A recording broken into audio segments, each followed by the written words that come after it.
Hey everyone, this is Colton Ray. I wanted to give you a quick review of my 2026 Corvette Chevrolet ZR1. I'm nearing 2,000 miles, so I am driving the car. I'm going to give you some likes and dislikes on the vehicle. But let's start with the things that I really love about this car. First and foremost, it's fast. Uh, I've had quick cars. I've had a Demon 170, which is over 1,000 horsepower, and I've had lightweight cars with too much horsepower in the past. And this car is surprisingly fast. In fact, people throw around terms like supercar, this is or this isn't.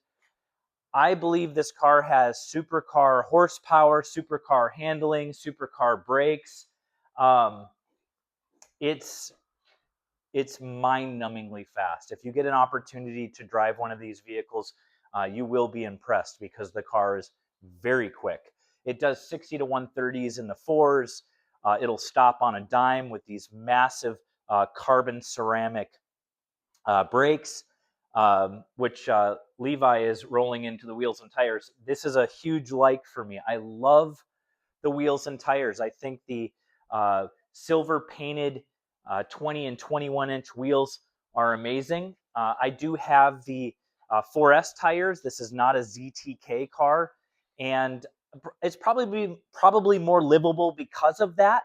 I may switch out to a Cup 2 when these tires wear out, but I've been very happy with the performance and just the ride quality of the car.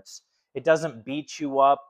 It does follow the crown of the road a little bit more than other cars I've experienced, but that's probably because it has a 275 with tire in the front and a 345 with tire in the back. So that's understandable. Let's go to something I dislike real quick. Levi in the front. If you do not PPF this vehicle and you actually drive it, you will get rock chips. Luckily, I have PPF the car, and I don't know, Levi, if you can get close enough, but there are some areas that the PPF has actually been beat up a bit with as little as almost 2,000 miles now on this car. So that's something to talk about.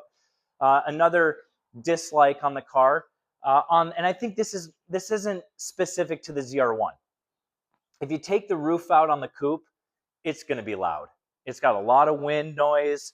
Fun to have the air going by and the light coming into the car, but it is much louder, and they don't have great wind buffeting with the coupe. Although I do think I like the way it looks on the coupe versus the hardtop convertible. But if you plan to have top down a lot, you probably want to get a hardtop convertible ZR1. Let's talk about a couple other things.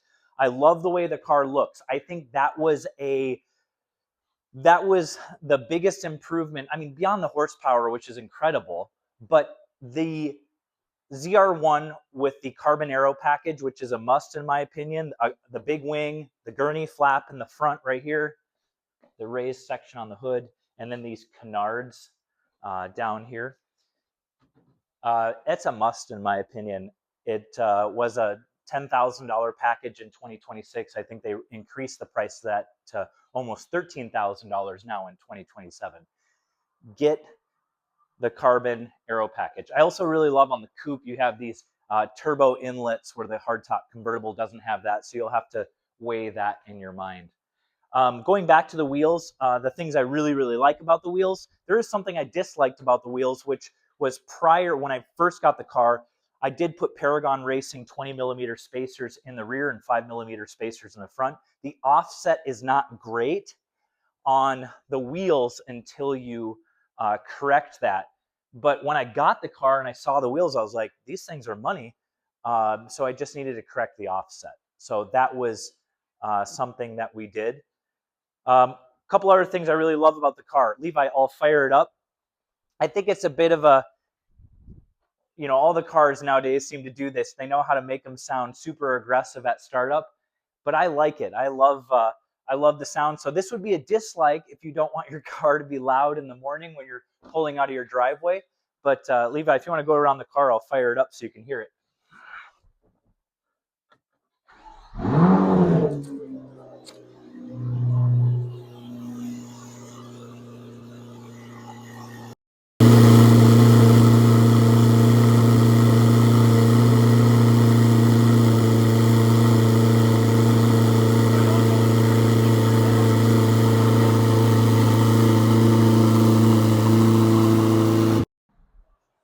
pretty darn loud on startup.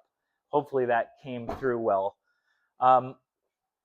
What else can I tell you? A couple other things, maybe on the side of dislikes. The tail lights, I think, can be improved with a very, very small modification. I blacked out the reflectors on the sides and centers.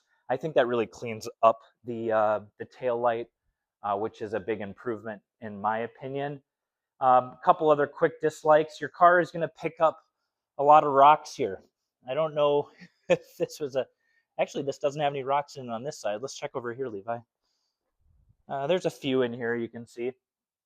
I don't know if that's like that on all Corvettes with this, the wide body, if you will. But it does pick up rocks in the back, but hasn't hurt it. Just something that you're going to have to clean out if it bothers you. But that is my... Oh, last piece. I know this car is not... You're not buying it for a stereo system, but the stereo system in this car is really, really good. Bose, I think they claimed that they designed their loudest stereo system they've ever designed for a car. This is a 126 decibel system. It has two 10-inch subwoofers and one 10-inch subwoofer per door. They don't even have a vent behind that 10-inch sub. It goes right here, and they use the entire door cavity to help create the box and if you will, to make that huge bass sound. But the stereo is incredible. So if you like tunes, the car does a really good job at that. And lastly, if you do want the car to be quiet and really easy to drive, throw it in touring mode. It's shifts really soft. It's really quiet. I prefer to drive it in my mode, which I have all the volume up for the engine and exhaust, and then I keep everything else soft. In the city, I like to drive in track mode because you kind of want to keep the RPMs up, keep it nimble and light, and then I used my mode on the highway. But it's a great vehicle. Haven't had nothing else to note except you can drive it every day. This is a car you can get a lot of miles on. So if you're considering a Corvette C8 ZR1, I highly recommend buying one. It's an awesome car. Hope you're all having a great day.